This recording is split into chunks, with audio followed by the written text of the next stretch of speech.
बरेली में सियासी मंच के द्वारा एक प्रेस वार्ता की गई। सियासी मंच के राष्ट्रीय अध्यक्ष बोले कि राजनीतिक पार्टियां मुस्लिमों का शोषण कर रही हैं। मुस्लिमों की घटती हुई राजनीति में भागीदारी को देखते हुए बरेली में आज सियासी मंच का गठन किया गया है। भारतीय मुस्लिमों की स्थिति और नई राजनीतिक मंच की आवश्यकता। आजादी के बाद से भारतीय मुस्लिमों का सामाजिक, आर्थिक, शैक्षिक और राजनीतिक ग्राफ लगातार नीचे गिरता जा रहा है। देश की सबसे बड़ी अल्पसंख्यक आबादी होने के बावजूद मुस्लिमों का प्रतिनिधित्व और विकास विभिन्न क्षेत्रों में अपेक्षाकृत कम रहा है। इसका प्रमुख कारण विभिन्न राजनीतिक दलों की नीतियां और उनकी उदासीनता रही है, जिन्होंने मुस्लिम समुदाय को केवल वोट बैंक के रूप में इस्तेमाल किया, न कि उनके उत्थान के लिए ठोस कदम उठाए। संदेश ये देना चाहते हैं कि जो मुसलमानों के अभी तक हालात बने हुए हैं, उसके लिए अभी जितना शोषण हो चुका बहुत है। अब मुसलमानों को कुछ अलग सोचने की ज़रूरत है, इसलिए सियासी मंच का गठन किया गया है, ताकि एक मुसलमानों को सियासी और उसके जो सामाजिक स्तर है उसको उठाने में एक मदद मिल सके। शोषण का मतलब क्या कहना चाहते हैं? शोषण का मतलब कहना चाहते हैं कि अभी तो जाहिरी तौर पर तो हमें दिख रहा है कि हमारे वोट का शोषण हुआ है, मुस्लिम वोट का शोषण हुआ है। हम उसकी बात कर रहे हैं कि वोट लेने के बाद भी मुसलमानों के कोई हितैषी पार्टी नहीं हुई सामने। ये इससे मुराद शोषण से यहाँ पर ये है। आपका ये सियासी मंच जी 2027 की शुरुआत कर रहा है। बिल्कुल, 2027 में अगर आप लोग का सहयोग रहा और सभी मुस्लिम का सहयोग रहा तो कम से कम 30 विधायक उतारे जाएंगे।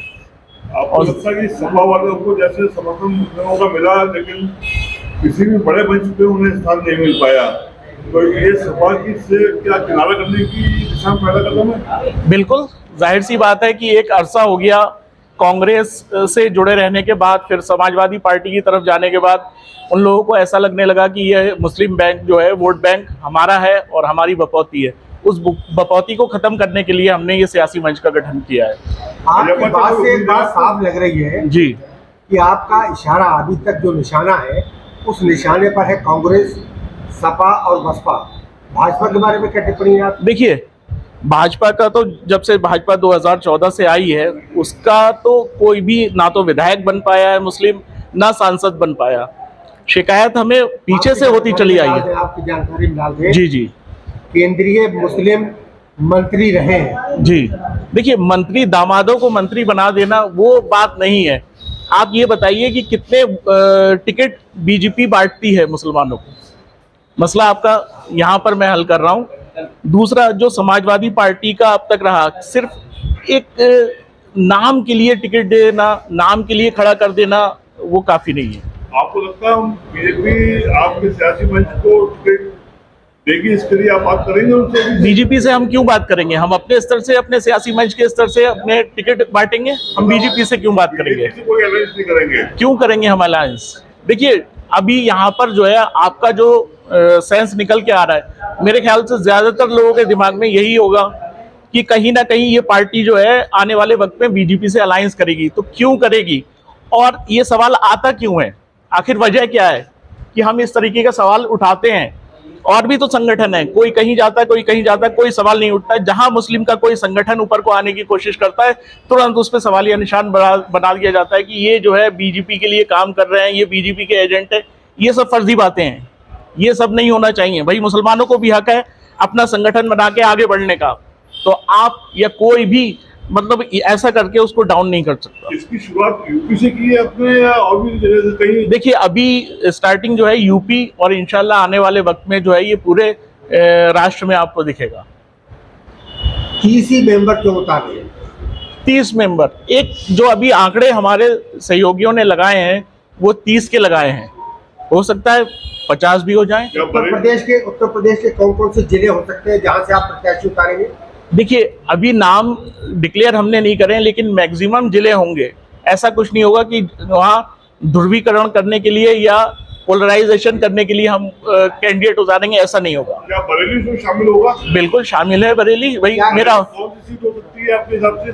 बरेली की 9 विधानसभा लड़ी जाएंगी। अगर बरेली उतार देंगे तो बाकी आपके जो 21 बचेंगे वो नहीं, 21। अभी आप 30 को पकड़ के मत बैठिए। 30 हमारा कोई एक ऐसा आंकड़ा नहीं है, लेकिन अभी जो हमने एक सर्वे किया है उसके अकॉर्डिंग हम 30 मान के चल रहे हैं।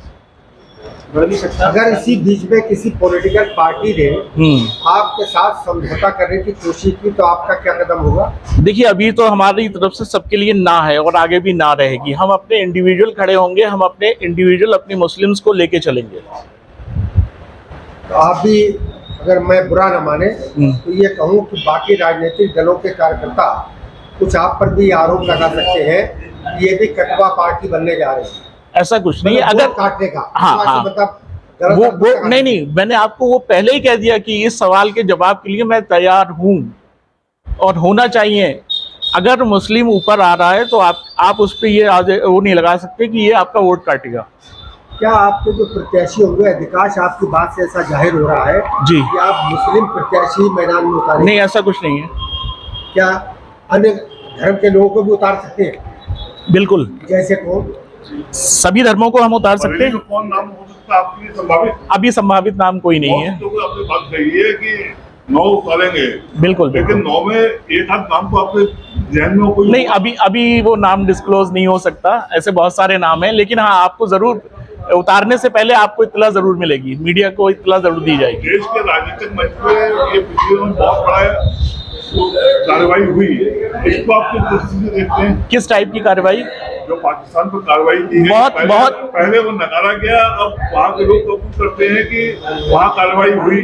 बिल्कुल होनी चाहिए, होनी चाहिए, का नाम दिया जा रहा है, होना चाहिए, बिल्कुल होना चाहिए। हम तो चाहते हैं कि पाकिस्तान पे जो हमले रोके गए तुरंत चालू करे जाएं, और मोदी जी से हमारी अपील है कि पाकिस्तान को हिंदुस्तान का हिस्सा बनाया जाए और दूसरे राज्यों को भी हिंदुस्तान का हिस्सा बनाकर एक अखंड भारत का निर्माण किया जाए। बलूच तो अपने अलग आजादी की बात कर रहे हैं, बलूचिस्तान के लोग। भाई, उनका राइट है, उनको अलग आजादी की बात करनी चाहिए किसी भी देश के लिए।